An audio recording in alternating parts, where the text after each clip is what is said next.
오늘 성경 말씀 봉독해 준 우리 손윤재, 정우성 청년, 그리고 우리 교동문을 함께 해준 우리 신흥섭, 신금섭 어린이, 그 다음에 우리 임재의 시편 말씀을 봉독해 준 신희섭, 김하은 어린이께 감사를 드립니다. 제가 서울에서 목회를 한 16년 동안 생활을 했는데, 그때 서울에 제가 이제 2개 교회에서 사역을 했는데, 그 서울에 있는 교회들을 보면 전국 각지에서 오신 분들이 많습니다. 독특한 것은 이북에서 월남하신 그런 분들의 교회에서 제가 사역을 했는데, 이북이 고향이신 분들이 그 교회에 많이 계셨습니다. 또 어떤 교회는 경상도에서 오신 분들이 많은 교회가 있고, 또 어떤 분들은 이 전라도에서 오신 분들이 많은 교회가 있고, 또 저처럼 충청도가 고향이신 분들도 있습니다. 서울에서 고향을 떠나서 객지 생활을 하다 보니 다들 고향, 친척, 친구, 가까이 잘 아는 사람이 있는 교회로 모이다 보니까 어느 교회는 경상도 지역에서 온 교인들이 많고, 어느 지역에는 전라도에서 온 교인들이 많은 그런 모습들을 볼 수가 있었습니다. 그런데 그 다른 지역에서 오신 분들이 저에게 하는 말들이 뭐냐면, 충청도 사람들은 말이 느리다라고 이야기를 하면서 무슨 말 할 때마다 그 말을 꺼내가지고 괜히 충청도 사람들을 약간은 비웃고 조롱하듯이 우스갯거리로 삼는 모습을 종종 보았습니다. 그러면서 하는 말이, 충청도 사람들이 말을 얼마나 느리게 하는지, 돌이 굴러가면 아버지 돌 굴러가요 하다가 그 말이 끝나기 전에 아버지가 그 돌에 치여서 돌아가셨다, 그런 이야기를 하면서 약간은 우스갯소리로 하는 모습을 보았습니다. 근데 정말 충청도 사람들의 말이 느린가요? 우리가 사투리를 보면 그렇지 않다라는 것을 발견하게 됩니다. 돌아가셨습니다. 경상도 사람들은 운명했다 아닙니까? 그렇게 말했죠. 전라도 사람들은 뒤져버렸어라, 그렇게 말한대요. 근데 충청도 사람들은 뭐라고 했을까요? 가시우 그런데 가시우. 잠시 실례하겠습니다. 경상도 사람들은 내 좀 보소, 그렇게 얘기하는데, 전라도 사람들은 아따 잠깐만 보더라고, 그렇게 한답니다. 근데 충청도 사람들은 좀 봐유 그런답니다. 또 괜찮습니다라는 말을 가지고 경상도 사람들은 아니라 예, 전라도 사람들은 됐어라, 근데 충청도 사람들은 대슈 그런답니다. 녹색연합에서 발간한 월간지 작은 것이 아름답다라는 조그마한 책이 있는데, 그 책에서 이 충청도 사람들이 성격이 어떨까 조사를 했답니다. 그래서 서울, 경기, 강원, 충청, 전라, 경상도, 제주도에 거주하는 500명의 대상으로 책 읽기 속도, 책을 어느 지역 사람들이 빨리 읽는가, 또 자동차 과속 사례, 어느 지역 사람들이 자동차를 빨리 모는가, 또 50m를 누가 빨리 걷는 속도는 어떻게 되나, 또 114 안내원의 그 지리의 신속도, 얼마나 빠르게 응답하는가를 조사해 보았답니다. 그런데요, 충청도 사람들이 자동차 과속 위반이 제일 많더래요.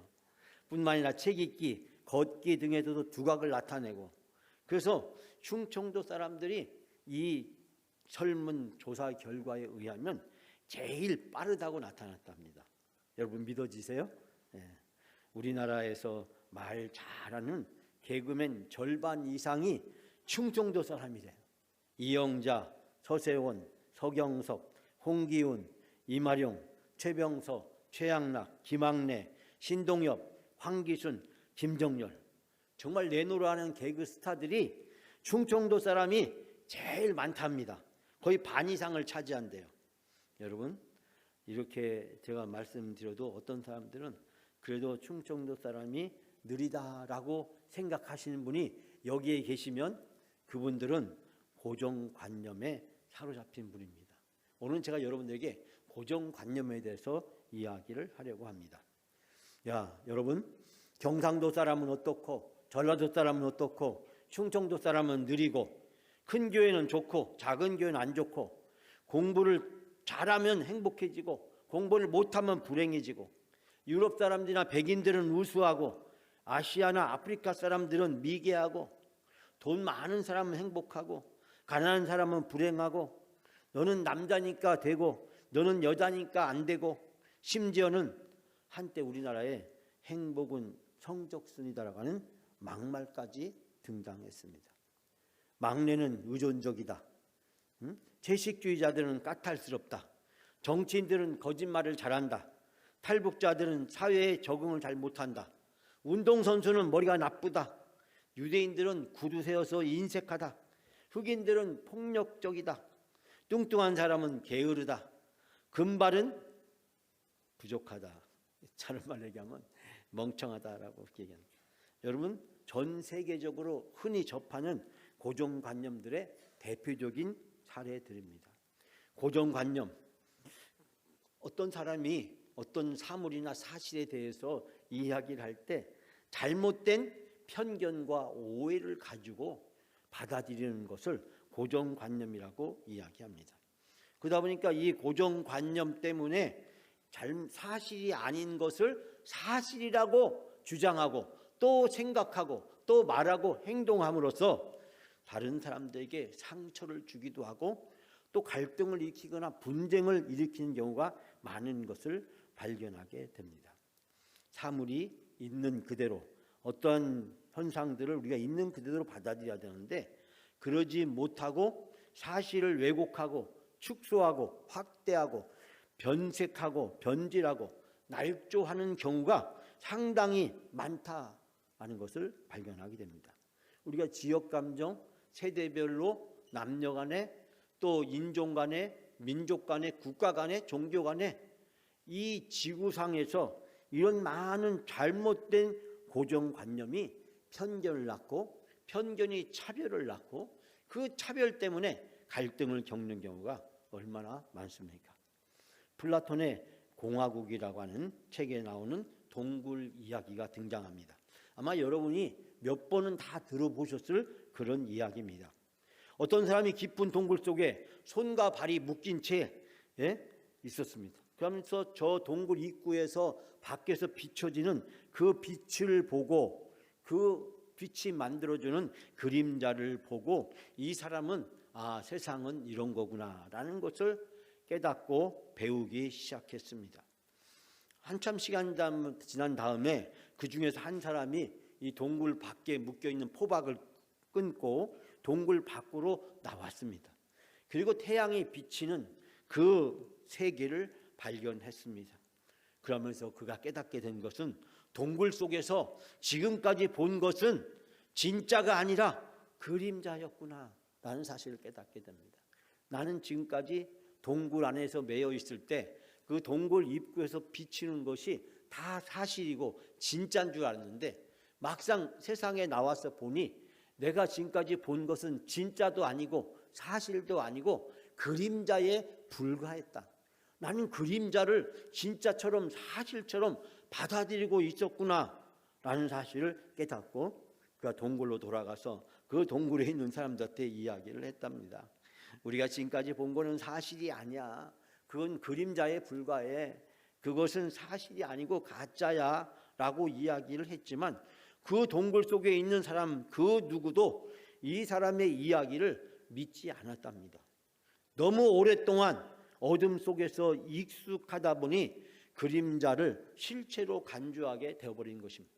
우리가 너무 오랫동안 이야기를 듣다 보니까 그 이야기를 사실처럼 받아들여서 편견과 차별을 낳고 갈등하는 경우가 얼마나 많습니까?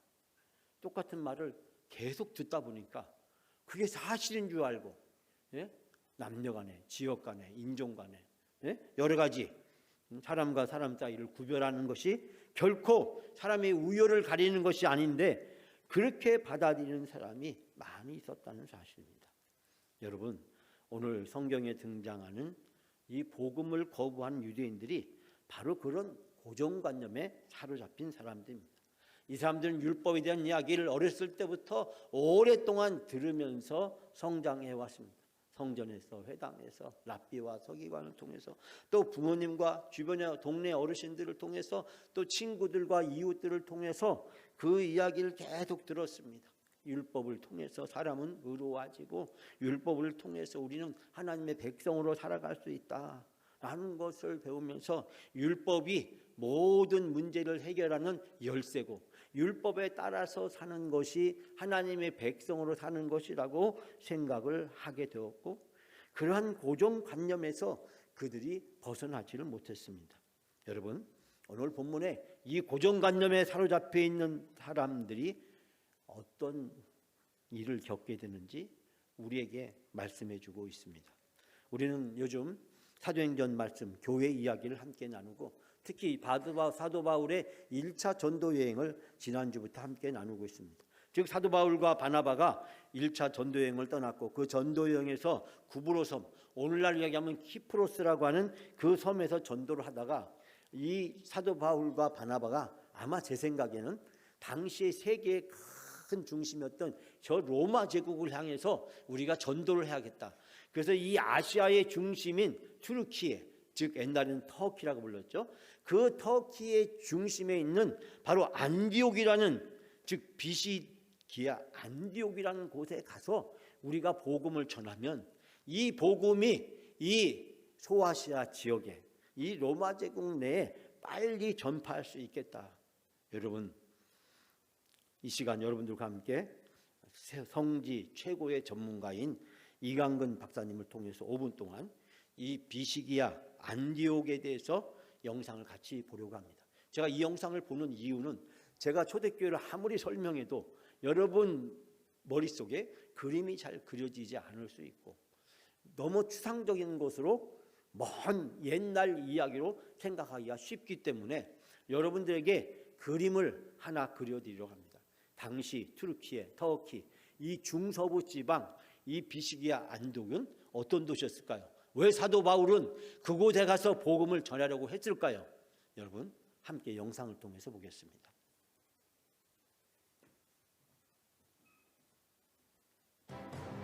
사도 바울의 전도 여행을 따라 나선 성지가 좋다. 버가를 떠나 비시디아 안디옥에 도착한 사도 바울은 안식일을 맞아 한 유대인 회당에서 복음을 전했다고 하는데요.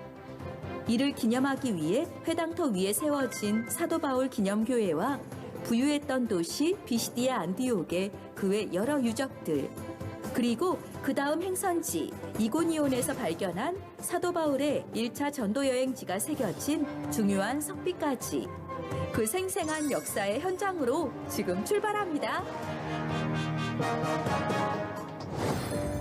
자, 드디어 이제 우리는 토로스 산을 넘어서 비시디아 지역으로 들어왔고요. 사도 바울의 1차 전도 여행의 가장 하이라이트 중에 하나인 비시디아의 안디옥을 향해서 갑니다.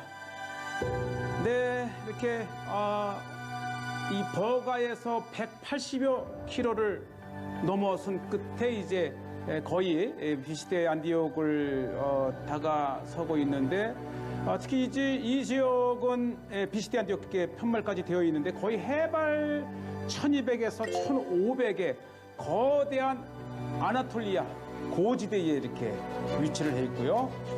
자, 드디어 비시디아 안디옥에 도착을 했고요. 자, 보시지요. 여전히 고원지대에 형성된 오늘날의 얄바츠라고 하는 현대 마을과 그 한편에 이렇게 고대 유적 비시디아 안디옥.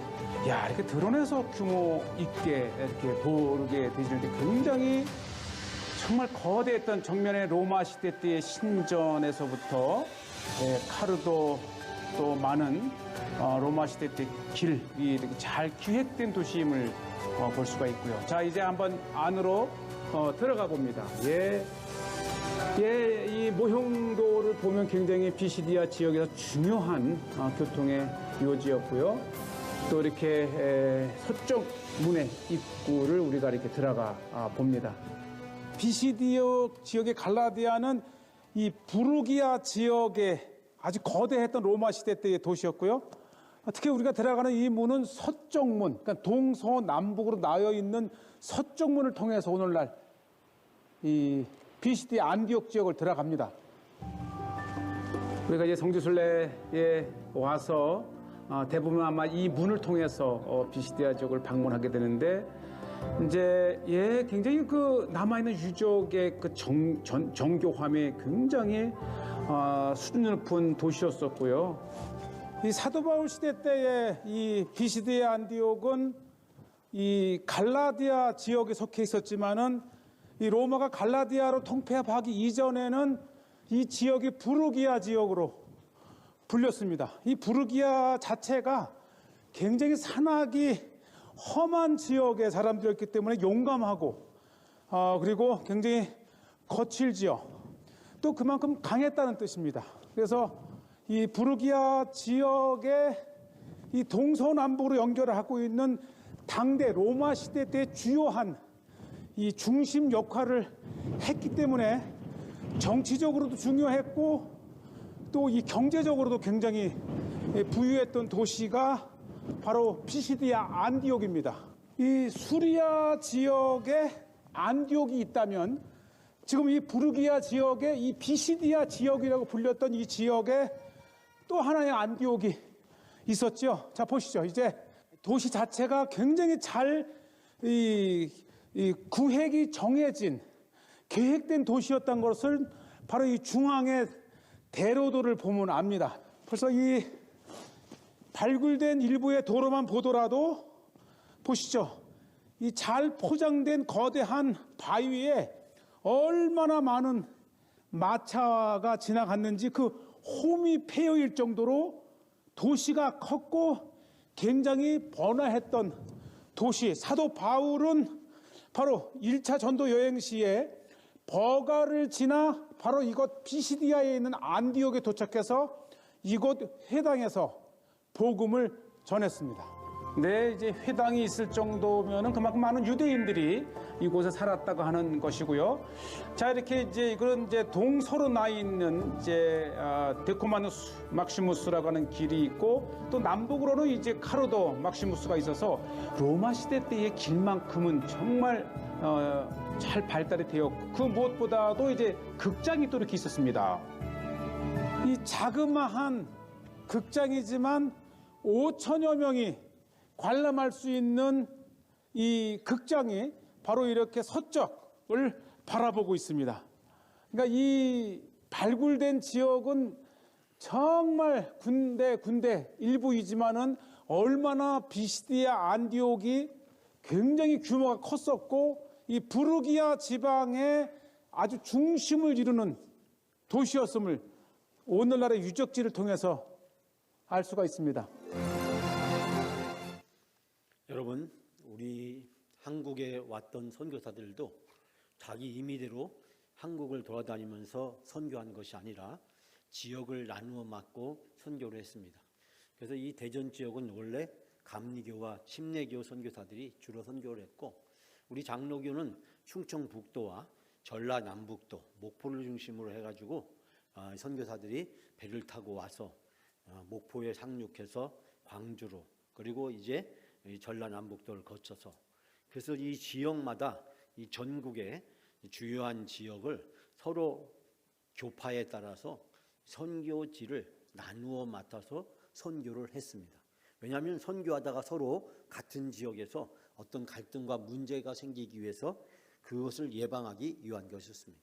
즉 사도 바울과 이 바나바는 바로 이 로마 제국을 선교하는 데 있어서 이 팔레스타인 인근과 그 시리아 지역은 예루살렘 교회와 그 수리아의 안디옥 교회가 주로 담당을 하고 이 거대한 터키, 이 소아시아 지역에 선교를 하기 위해서 오늘날에는 이스탄불이 투르키의 중심 도시가 되어 있지만 그때 당시에는 이 비시디아 안디옥이라는 도시가 이 투르키의 터키, 이 갈라디아라고 보통 나오는 이 비시디아 지역의 중심 도시가 바로 안디옥이었습니다. 그렇기 때문에 사도 바울은 이제 그곳에 가서 복음을 전하게 됩니다. 제가 지난주 여러분에게 드렸던 말씀은 바로 그곳에서 사도 바울의 첫 번째 설교, 즉 사람은 율법으로 구원받는 것이 아니라 믿음으로 구원을 받는다. 즉 예수 그리스도를 믿는 것이 복음이고 예수 그리스도를 믿음으로써 우리는 구원받는다라고 하는 첫 설교를 하게 됩니다. 그 이후로 사도 바울은 가는 곳곳마다 두 가지 중요한 선교 전략을 선택하는데, 첫 번째는 유대인들의 회당을 먼저 찾아가서 유대인들이 구약 성경과 메시아와 그리고 예수님에 대해서 알고 있기 때문에 그들에게 복음을 먼저 전하고, 그리고 나서 이방인들에게 복음을 전하도록 했고, 또 한 가지는 사도 바울이 전했던 메시지는 이제 율법으로 구원받는 것이 아니라 복음으로 구원받는다. 우리 율법을 행함으로써 우리가 구원받을 수 있는 것이 아니라 오히려 우리가 죄인이란 걸 깨닫게 되기 때문에 이제 우리는 예수 그리스도를 믿음으로만 구원을 받을 수 있다라는 설교를 하게 됩니다. 오늘의 말씀은 사도 바울이 회당에서 설교를 마쳤을 때 바로 그 설교를 들었던 회중들의 반응을 우리에게 소개해주고 있습니다. 여러분, 사도 바울의 설교는 그들에게 큰 감동과 은혜를 끼쳤습니다. 유대인들에게도 큰 감동과 은혜가 되었습니다. 지금까지 신앙생활을 하면서 율법을 통해서 의롭게 되고자 했지만 율법을 통해서 내 죄가 드러나고 내가 죄인이라는 것은 알게 되었는데 그 죄의 문제를 도저히 해결할 수 없다는 깊은 절망과 좌절을 유대인들은 느끼고 있었습니다. 또 이방인들은 여러 가지 종교와 철학과 사상들이 있었지만 그 어떤 것도 참된 그들의 영혼을 안식을 주고 기쁨을 주지 못했습니다. 유대인에게나 이방인들에게나 사도 바울의 메시지는 큰 감동과 은혜를 불러일으켰습니다. 예수 그리스도를 믿기만 하면 우리가 죄사함 받고 하나님의 자녀가 될 수 있다는 이 놀라운 복음의 진리 앞에서 당시 이 비시야 안디옥의 회당에서 설교를 들었던 사람들은 큰 감동과 은혜를 받았습니다. 오늘 주신 말씀에 의하면 그들은 다음 주 안식일에도 우리에게 그와 같은 말씀을 설교해 달라고 부탁을 하게 됩니다. 그리고 그들을 통해서 온 비시기야 안디옥에 소문이 났습니다. 사도 바울과 바나바라고 하는 사람들이 왔는데 그 사람들이 우리에게 예수님을 믿으면 죄사함을 받고 구원을 받을 수 있대. 그런 복음을 전해 주었어. 유대인들은 바로 사도 바울의 설교를 통해서 우리가 지금까지는 율법을 지키면 구원받는 줄 알았는데, 그런데 우리가 구원받았다는 확신을 가지고 살아가지 못했는데 오늘 사도 바울의 설교를 들어보니 바로 우리가 기다리는 메시아, 그분이 바로 예수님인데, 그런데 우리가 잘 알지 못하고 그분을 로마의 군병들과 함께 십자가에 못 박혀 죽었는데 그분이 다시 부활하시고 살아나셔서 승천하셨대. 누구든지 그 예수의 이름을 믿기만 하면 다 구원을 받는데, 유대인들은 그 소식을 듣고 평생 동안 해결하지 못했던 영원한 영적 과제, 숙제가 해결되었습니다. 예수님을 믿으면 우리의 죄의 문제가 해결되는구나 라는 사실을 깨닫게 되고, 또 이방인들은 여러 가지 귀신들과 철학과 종교들에게 무엇이 진리인지 알지 못하면서 방황하고 있던 그들이 이 사도 바울의 설교를 통해서 참된 진리가 무엇인지, 우리가 죄를 어떻게 해결할 수 있는지, 우리가 어떻게 하나님의 자녀가 되고 구원을 받을 수 있는지, 바로 그 놀라운 복음, 은혜의 말씀을 듣고 깨닫게 된 것입니다. 그들은 너무 기뻐서 집에 돌아가서 가족들에게, 친구와 이웃들에게, 주민들에게 이야기하기 시작합니다. 그리고 그 다음날 많은 사람들이 이 사도 바울과 바나바를 만나기 위해서 몰려왔습니다. 사랑하는 여러분, 우리는 하나님의 말씀을 은혜로 믿음으로 받아들인 사람에게 나타난 놀라운 구원의 결과를 오늘 주신 말씀을 통해서 발견하게 됩니다. 바울의 설교를 들은 이방인과 그리고 유대인들은 너무나도 기쁘고 행복했습니다. 구원은 유대인뿐만 아니라 모든 믿는 사람에게 주시는 하나님의 은혜의 선물임을 깨닫게 되었습니다. 유대인들은 지금까지 구원 우리만 받는 줄 알았더니 이방인도 받게 되었다. 이방인들은 구원은 유대인들만 받는 줄 알았더니 우리도 받게 되었다라고 하는 복음의 진리를 깨닫게 된 것입니다. 여러분, 당시 바울의 설교를 듣지 않았던 유대인들은 이와 다른 반응을 보이고 있습니다. 그들은 편견을 가지고 있었습니다. 평생 동안 율법에 대한 잘못된 편견, 고정관념에서 벗어나지 못하고 있었습니다. 그 편견과 고정관념은 그들에게 큰 고통과 아픔을 주었습니다. 왜냐하면 그들이 율법을 지키면 구원받는다는 것은 알았는데 율법을 온전히 지킬 수가 없기 때문입니다. 사도 바울이 로마서 5장, 6장, 7장, 8장에서 우리들에게 적나라하게 자기 자신의 실체를 사도 바울은 고백합니다. 내가 율법으로 구원받고자 노력했지만 결론적으로 실패했다. 율법은 나의 죄를 드러나게 하고 내가 죄인이라는 것을 확증해주고 내가 죄로부터 도저히 벗어날 수 없다는 사실을 깨닫게 주었다. 오라 나는 곤고한 사람이로다. 이 사망의 몸에서 누가 나를 건져내랴. 누가 이 율법에서 나를 구원할 수 있겠느냐. 내가 율법을 완벽하게 완전하게 실천하고자 했지만 그것은 불가능한 일이었다. 사도 바울은 예수 그리스도를 통해서 이제 그 죄와 율법을 해결할 수 있다는 사실을 깨닫게 되었습니다. 그리고 사도 바울은 오라 나는 곤고한 삶이라고 고백했지만 이제는 그리스도 예수 안에서 결코 정죄함이 없다고 고백을 하면서 예수 그리스도의 복음을 통해서 새로운 인생과 새로운 삶을 살게 된 자기 자신의 모습을 사도 바울은 기쁘고 행복하게 고백하고 있습니다.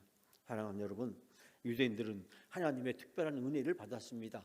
아브라함과 이삭과 야곱과 요셉을 통해서 하나님은 그들을 부르셨고 모세를 통해서 애굽에서 400년 동안 노예 생활하던 그들을 인도해서 그들에게 가나안 땅을 주시고 그곳에서 하나님을 섬기며 살아갈 수 있도록 은혜를 베풀어 주었습니다. 그런데 하나님은 이스라엘 백성에게 베풀어 주신 그 놀라운 은혜가 있음에도 불구하고 이스라엘 백성들은 애굽에서 400년 동안 노예 생활을 했는데 40년의 광야 생활에서 하나님이 주시는 만나와 메추라기, 불기둥과 구름기둥의 은혜를 잃어버리고 불평과 불만으로 일관하다가 결국 그들이 광야에서 다 죽게 되는 운명에 처하게 됩니다. 그들이 적과 꾸는 땅에 들어갔지만 또다시 400년 동안 긴 시간 동안 자기가 제멋대로 행하고 하나님의 선택받고 하나님이 이 적과 꾸는 땅을 주셨음에도 불구하고 감사하고 하나님을 주인으로 모시고 살지 못하고 바알과 아세라신 우상들을 섬기고 세상에 어떻게 하면 잘 먹고 잘 살 수 있나, 농사를 잘 지을 수 있나, 어떻게 하면 이 세상에서 번영할 수 있는가, 그러려면 아세라신을 섬겨야 돼, 바알신을 섬겨야 돼. 가나안 사람들의 우상 숭배를 배우고 하나님께 불순종하게 되었습니다. 결국 이 400년 동안 이스라엘 백성은 긴 영적 암흑기의 고통을 받게 됩니다. 그들은 간절히 하나님 대신에 인간을 왕으로 세우고 그 왕을 숭배하다가 결국은 남북왕국이 분열되고 남북왕국이 멸망당하고 먼 바벨론의 포로까지 붙잡혀갔습니다. 하나님은 그들을 다시 이 예루살렘으로, 이 팔레스타인 시온의 땅으로 그들을 불러주셨지만 그들은 예수 그리스도를 십자가에 못 박혀 죽이는 어리석은 죄를 또다시 범했습니다. 하나님은 이스라엘 백성을 특별히 사랑하시고 은혜를 주셨습니다. 그럼에도 불구하고 이스라엘 백성이 그 하나님이 주신 은혜에 감사하지 못하고 우상을 섬기고 불평하고 불순종하다가 결국 AD 70년 로마의 디도 장군에 의해서 예루살렘이 또다시 파괴되고 성전이 무너지고 온 세계로 그들이 뿔뿔이 흩어지게 되었습니다. 여러분, 그로부터 2000년 동안 무슨 일이 있었습니까? 수백만 명, 수천만 명의 유대인들이 학살을 당하고 죽임을 당해야만 했습니다. 유럽을 떠돌면서 세계를 떠돌면서 이스라엘 사람들은, 유대인들은 방황하고 힘들고 어려운 고통과 고난의 여정을 살게 되었습니다. 그런 이스라엘 백성이 1945년부터 48년 드디어 시온 예루살렘으로 되돌아가서 나라를 세울 수 있는 놀라운 은혜가 주어졌습니다. 하나님의 놀라운 사랑, 어떻게 이스라엘 백성들을 향해서 저렇게 끝없이 사랑하시는가? 하나님은 저렇게 포기하지 않으시고 이스라엘 백성에게 은혜를 베풀어 주시는가? 근데 여러분, 그 하나님의 포기하지 않는 사랑과 신실한 은혜를 입은 이스라엘 백성이 오늘 어떻게 되어 있습니까?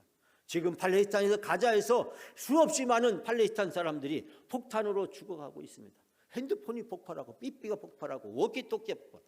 여러분, 상상할 수 있는 일입니까? 여러분이 다 핸드폰 가지고 있는데 그것이 어느 날 갑자기 이스라엘에 무선 신호를 보내면 그것이 동시다발적으로 폭발하는 거예요. 얼마나 많은 사람이 가자 지구에 갇혀서 저 팔레스타인 지방에서 이스라엘의 세계 최고의 기술과 자본으로 만들어진 초현대식 무기에 의해서 집단 학살을 당하는 비극적인 상황을 지금 겪고 있습니다. 세계를 지배하는 미국 중심의 언론들은 이런 상황을 객관적으로 사실대로 보도하지 않습니다. 팔레스타인은 테러범이야, 나쁜 사람들이야, 우리에게 편견과 고정관념을 심어줍니다. 그리고 그 편견을 가지고 저 팔레스타인 사람을 테러리스트로 그들을 매도하고 그들에 대한 끊임없는 가해 행위를 하는 이스라엘 백성을 묵인해주는, 그래서 팔레스타인의 문제가 영원히 해결되지 않는 문제로 지금도 계속되고 있는 것을 보게 됩니다. 하나님의 은혜를 받았음에도 불구하고 그 하나님 은혜에 감사하지 못합니다. 비스디아 안디옥에 있었던 유대인들은 사도 바울을 통해서 예수 그리스도가 누군지를 알게 되었습니다. 그분이 메시아인 줄 알게 되었습니다. 그분이 우리가 잘 몰라서 그분을 십자가에 못 박혀 죽게 했지만 그러나 그분은 다시 부활하셨고 승천하신 분임을 알게 되었습니다. 예수 그리스도를 믿으면 누구든지 구원받는다는 사실을 알게 되었습니다. 그 소식을 듣고 이방 사람들은 너무나도 기쁘고 행복하고 즐거워합니다. 우리도 구원받을 수 있게 되었구나. 그런데 정작 유대인들은 오늘 본문의 말씀 보니까 사도 바울과 바나바의 하는 말을 왜곡하고 조작하고 사람들을 선동합니다. 그리고 사람들을 동원해가지고 결국 이 사도 바울과 바나바를 이 비시기아 안디옥에서 내어 쫓아버립니다. 하나님의 은혜를 받을 수 있는 놀라운 기회가 그들에게 주어졌음에도 불구하고 그들은 율법의 오래된 편견과 고정관념에서 벗어나지 못하고 결국 하나님이 주신 놀라운 은혜의 기회를 제 발로 차버리는 어리석은 행위를 하게 됩니다.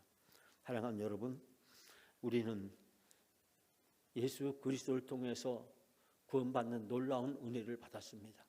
여러분과 제가 구원받는데 우리의 의가, 우리의 도덕이, 우리의 헌신이, 우리의 믿음이, 우리의 신앙이, 우리의 행위가, 내가 가지고 있는 학식이나 은사나 재산이나 그 어떤 것도 내가 예수 그리스도를 통해서 구원받는데 결정적으로 기여한 것이 아닙니다. 오직 믿음으로 우리가 하나님의 자녀가 될 수 있는 놀라운 은혜를 베풀어 주셨습니다. 사랑하는 여러분, 교회 공동체는 어떠한 공동체가 됩니까? 편견이 없는 공동체, 고정관념이 없는 공동체가 되어야 됩니다. 교회 안에서는 누구나 다 사랑하고 누구나 다 용서하고 누구나 다 섬기는 그런 공동체가 되어야 됩니다.